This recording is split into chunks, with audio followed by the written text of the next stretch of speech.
શું નામ છે તમારું? મારું નામ રામજીભાઈ છે. હા. અને શું તમને બીમારી હતી? મને 4 વર્ષ પહેલાં ચોથા પાંચમાં મણુકાએ નસ ફૂલી ગઈ હતી. હા. મેં સુરતના ઘણા સારા ડૉક્ટરને બતાવ્યું હતું. એમને કીધેલું કે આનું ઓપરેશન જ કરવું પડશે. કેટલા સમયથી હતી?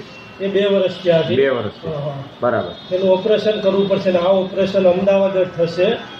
અને 1.5 લાખ જેવો મને ખર્ચો કીધો હતો. બરાબર. પણ એમાં મને વરાછામાં યોગી ચોક વિસ્તારમાં એક આયુર્વેદિક ડૉક્ટર વિજયભાઈ મળી ગયા. એની પાસે મેં ટ્રીટમેન્ટ ચાલુ કરી અને 1 મહિનાની અંદર એમને મને દોડતો કરી દીધો છે. 1 મહિનો એમની ટ્રીટમેન્ટ લીધી? 1 મહિનો એની ટ્રીટમેન્ટ લીધી. 1 મહિનામાં મને દોડતો કરી દીધો છે. હું ચાલી નહોતો શકતો, બેસી નહોતો શકતો, સૂઈ નહોતો શકતો, એટલી બધી મને તકલીફ હતી. પણ એમને મને 1 મહિનાની અંદર દોડતો કરી દીધો છે. ઓકે. તમારે આવા પેશન્ટ હોય તો તમે શું કહેવા માંગો છો? હું એમ કહેવા માંગુ છું કે આવા કોઈ પણ પેશન્ટ હોય, કોઈને તકલીફ હોય મણુકાની કે શરીરની કોઈ પણ તકલીફ હોય, એક વખત ડૉક્ટર વિજયભાઈનો સંપર્ક જરૂર કરશો. ખોટા ખર્ચા ક્યાંય કરતા નહીં. ઓકે. ખૂબ ખૂબ આભાર આપનો.